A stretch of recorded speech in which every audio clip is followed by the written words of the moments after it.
নামাজরত ব্যক্তি রাসূলুল্লাহ সাল্লাল্লাহু আলাইহি ওয়াসাল্লামের হাদিস অনুযায়ী যেখানে সিজদা দিবে, সেই সিজদা থেকে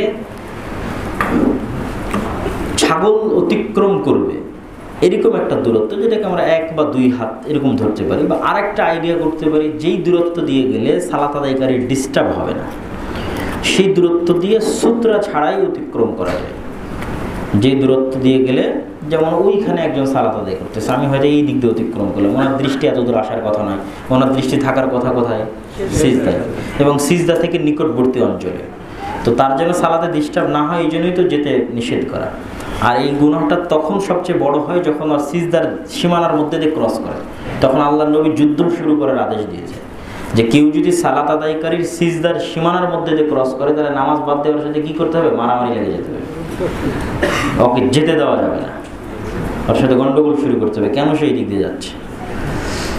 আর সূত্রা ব্যবহার করে, সূত্রা আপনি দিবেন এটা নয় যে সালাত শুরু করেছে সে দিবে, পরবর্তী একজন আসবে এসে তার সামনে সূত্রা দিবে, দিয়ে কৌশল অবলম্বন করে চলে যাবে, এগুলো নাই ইসলাম।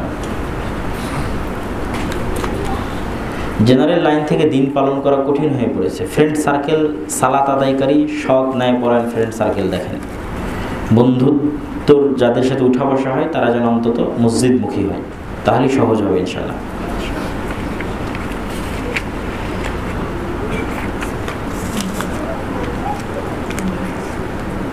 আমি যে বাসায় থাকি সেখানে ফজরের নামাজ পড়তে দেওয়া হয় না, এখন কি বাসায় পড়লে হবে?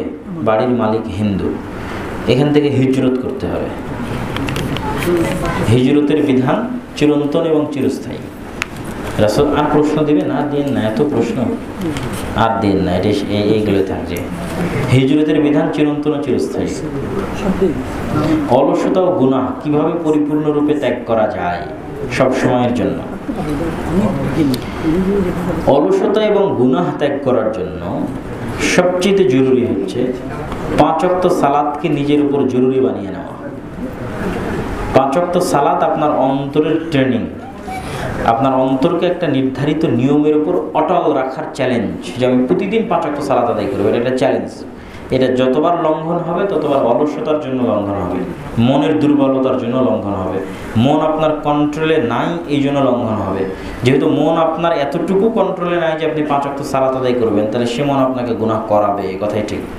তাহলে ফার্স্ট চ্যালেঞ্জ হতে হবে 5 ওয়াক্ত সালাত, অন্তত টানা 40 দিন জামাতের সাথে।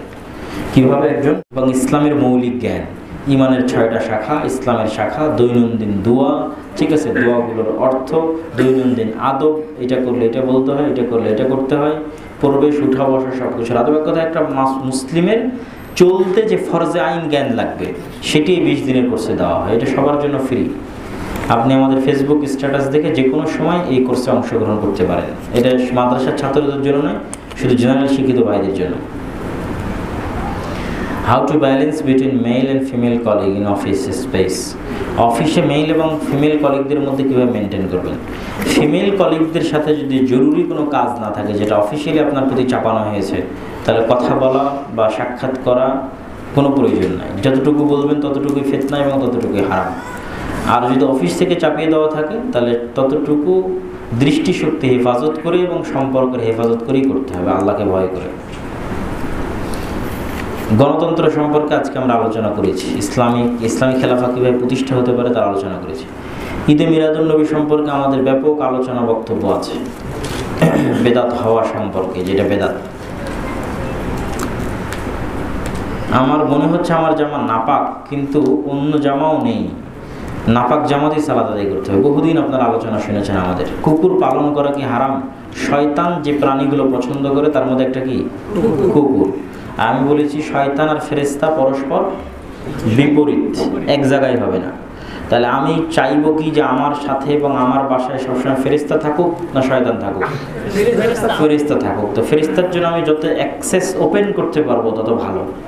সালাম দিয়ে বাড়িতে প্রবেশ করা, সালাম দিয়ে বের হওয়া, সালাত আদায় করা, কোরআন তেলাওয়াত করা, বাড়িতে মাগরিবের পর ফজরের পর কোরআন তেলাওয়াত করা, বাড়িতে ছবি মূর্তি না রাখা, এগুলো সব কাকে অ্যাক্সেস দিবে বাড়িতে আসার জন্য?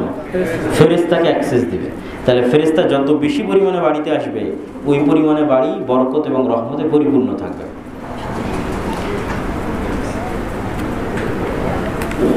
তো আজকে আমার বক্তব্য শেষে শুরুতে আপনাদের যে দাওয়াত দিলাম প্রশ্নোত্তর শেষে, সেই দাওয়াত দিয়ে শেষ করি।